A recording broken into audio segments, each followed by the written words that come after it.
Hi everybody and thank you for being here. My name is Alessio Focardi and I'm going to talk about Cynny's technology.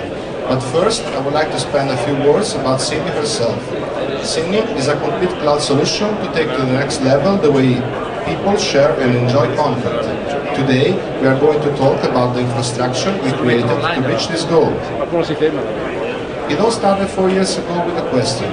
The question I was asked by Stefano, the CEO of the company, was what it takes to give 50 gigabytes of cloud storage space to every user. I quickly stated the obvious. Well, it depends on how many users we are going to have. The whole world, he replied. So, as you can see, that's not an easy job. Obviously, we are talking about an hypothesis here, but still the question remains. How can it be possibly done?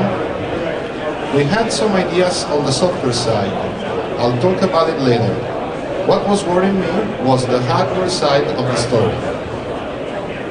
I knew how traditional architectures were made. Big servers with RAID cards, SIS multipliers, a lot of expansion chassis full of disk. They seem to us a big waste of space in terms of storage density, but also fragile and not particularly cheap.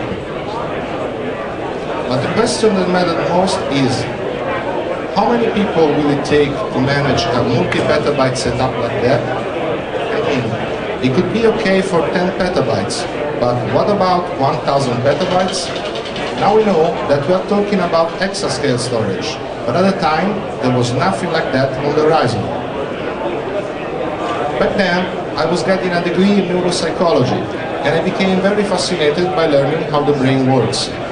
Living organisms are nothing more than the sum of small cells working together. No one of them is more important than another. Some of them born every day, some die. What matters is that the organism as a whole. Why not use that principle for storage?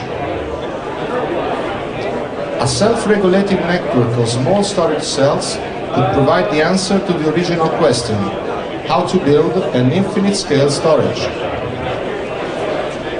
To test the storage cell concept, we needed something cool and cheap. We wanted our cell to be essential and small. By chance, the Raspberry Pi, the small educational computer, was launched on the market. The Pi wasn't suitable for our needs, but soon, more powerful boards sprang up in the eco-obvious community. All of them were ARM-based, low-powered, green, and cheap. We bought some of them. And here you can see my cat is doing some testing.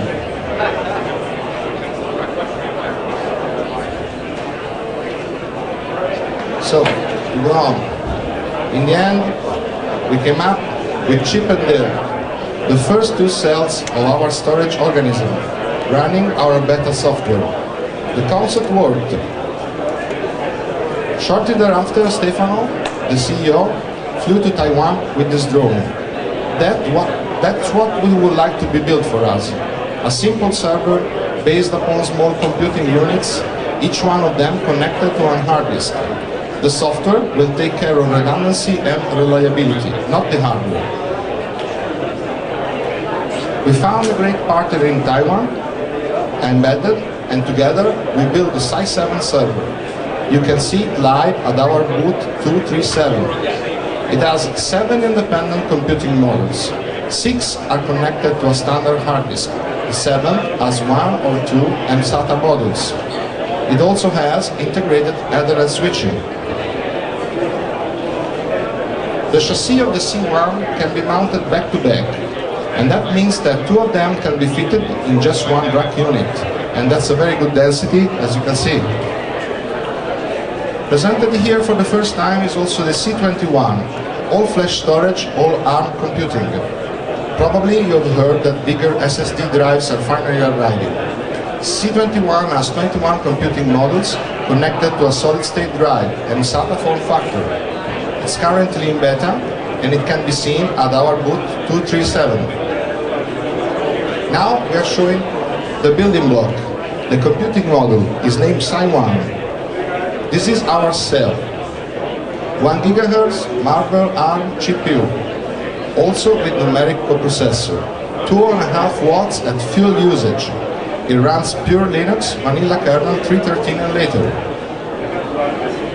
So, once we had the prototypes built, we started referring to traditional servers as dinosaurs. Big, energy inefficient, slow to adapt. The exact opposite of our ends, small and smart.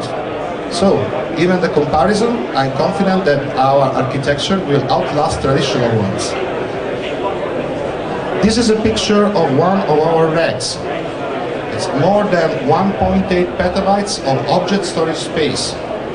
Every cell runs COS that's built on GNU Linux. It's our software-defined storage layer. It takes care of file storage, retrieval, and redundancy. It's P2P based with no central authority, so without a single point of failure. And this also means that if we need more space, we just have to add it. Automatically, the object storage will increase. And since there will be more microservers working on users' requests, we will scale in size and speed, unlike most of the traditional storage solutions.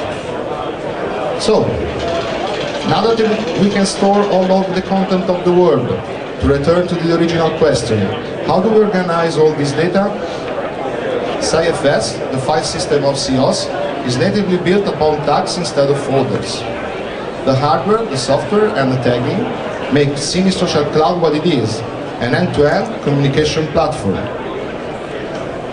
In the end, before handing over the conversation to Renato, I would like to thank Stefano, the CEO, and all of the team for the challenges we faced and the hard work done, and for the bright vision of future cloud technology that Cynny gave us.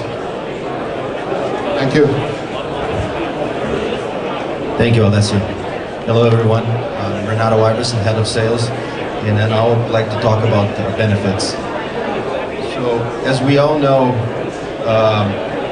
the whole idea of building an ARM chip infrastructure was an ARM microserver infrastructure was we didn't want to compromise between storage and computing power. So compared to other normal setups where you have two-tier ways, the first tier is to do the fast front end calculation, and then the second tier, which is the storage backend. Cynny infrastructure combines both storage and computing power in the same chassis. And as Alessio mentioned before, in one rack we have very high density and up to 48 terabytes of space. One rack also has a huge computing power, which is up to 1.3 trillion instructions per second. And obviously what's very interesting about using ARM microservers is because we're very eco-friendly, right? Very low consumption in terms of energy, and also we all know that that's today the problem of the cloud is that it consumes a lot of energy. So the idea also by building the infrastructure was to minimize the overall total cost of ownership. The idea is to have a situation where if it's broken, don't fix it. The next microserver will take care of it. And given the high density of the racks, we use very little physical space. So with one rack unit, the full benefits of the system is you don't need to buy actually a full rack. You can only buy one rack unit and you're already up and running. But obviously we would prefer that you buy a full rack.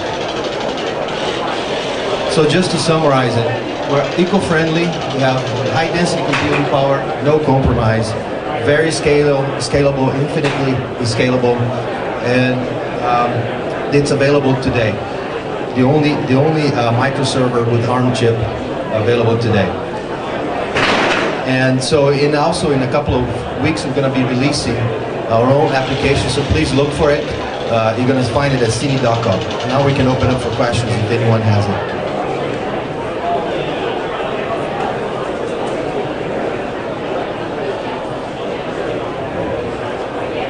Good? Yeah. Thank you, everyone.